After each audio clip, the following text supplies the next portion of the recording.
The SEC used poor judgment today.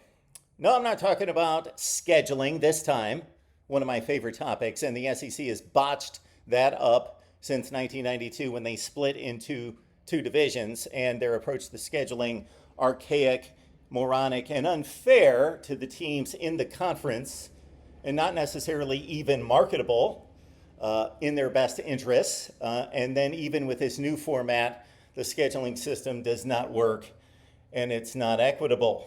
I'm not even talking about that. No, this specific day, the SEC screwed up and they made a poor decision. Now, is this decision going to cost them anything? No. They will march on as arguably the most successful sports conference in America.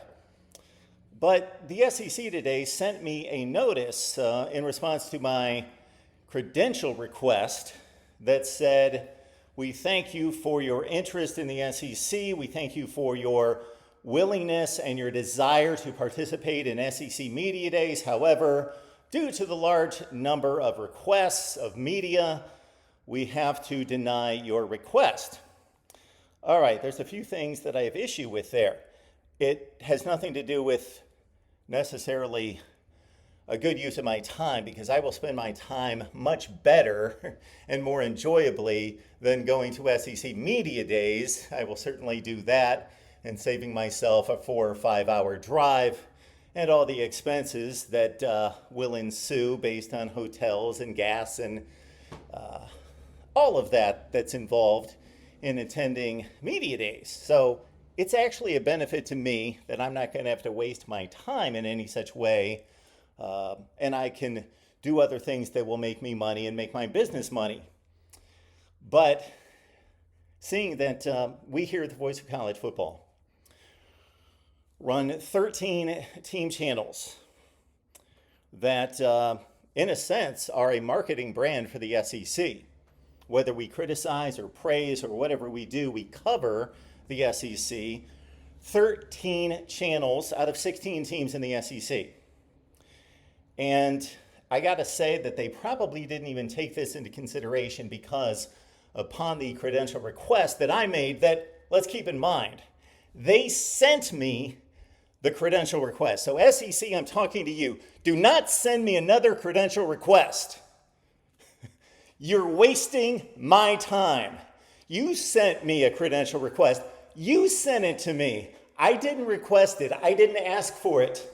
You sent it. So I wasted my time filling out a credential request. And yes, did I want to go? Yes, on behalf of my company, I wanted to go. Did I personally want to go? It doesn't matter. I've covered it 7 times, which again shows another short-sighted decision within the offices of the SEC. So, Mark Rogers, reporter, journalist, sportscaster of 27 years old, 28 years old, gets approved. And I understand I was representing a company at the time, and it covered the SEC Media Days 7 consecutive years. Now let's look at the quality of the individual covering the SEC. So I don't know how many people are going to be there. I don't know. The estimates used to be 800 media, 1,000 media, whatever the number is now. It's obviously grown and grown throughout the years. And I guarantee that the people that had my position 25 years ago, obviously based on their track record and so forth and their status as a CBS station, they receive a credential or 2 or 3, whatever they need. I never had any issues. I used to fill these things out 25 years ago. So I've been in this boat and I've done this before and filled it out. But if they would not be so short-sighted, if they would look beyond that, they would see somebody who has built a network that involves 13 SEC channels. They would see a total network of well over 140,000, I've lost track of the number, subscribers.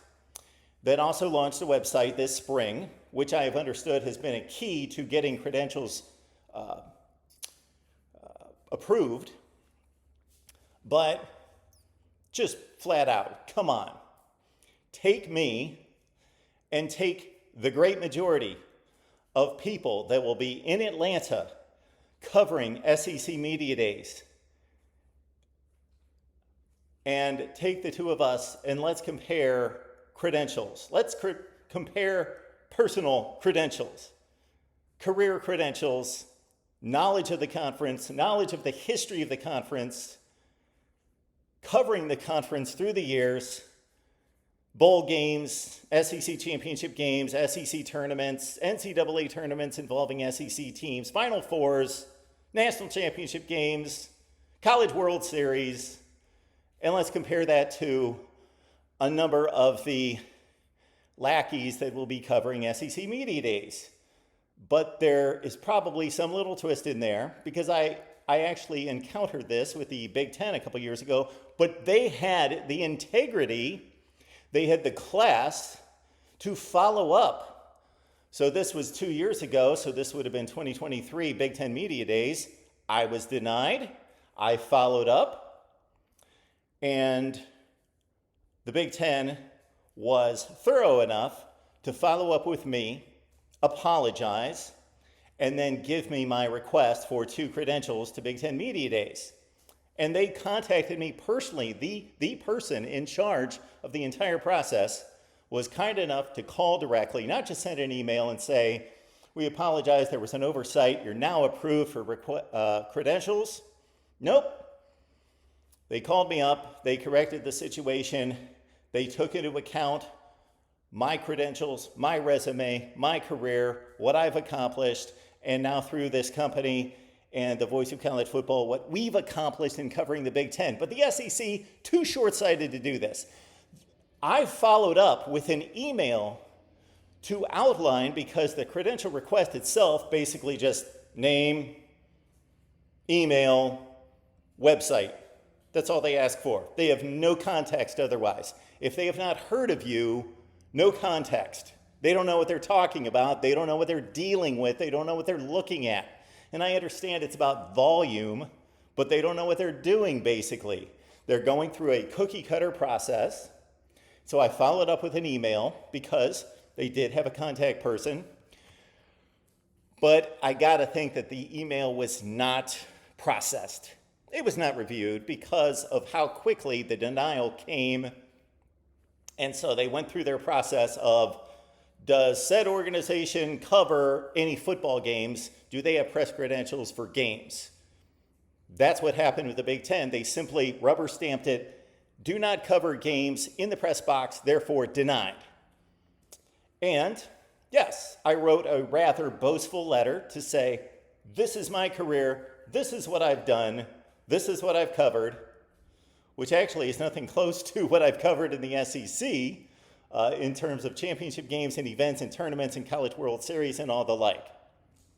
So SEC, you just made a poor decision. Is it going to cost you? Of course not.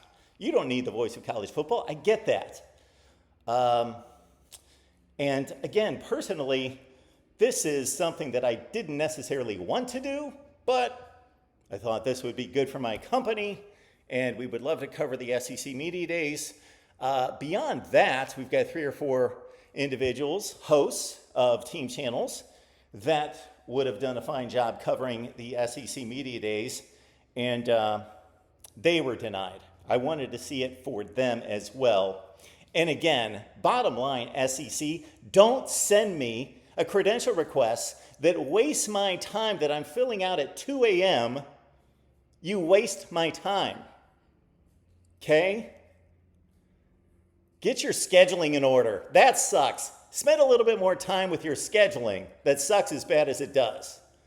And yes, if you brought me to Atlanta and you sat me down one by one in front of everybody covering the SEC at SEC Media Days this July, I guarantee 90+% of them don't know as much about the SEC. You know what?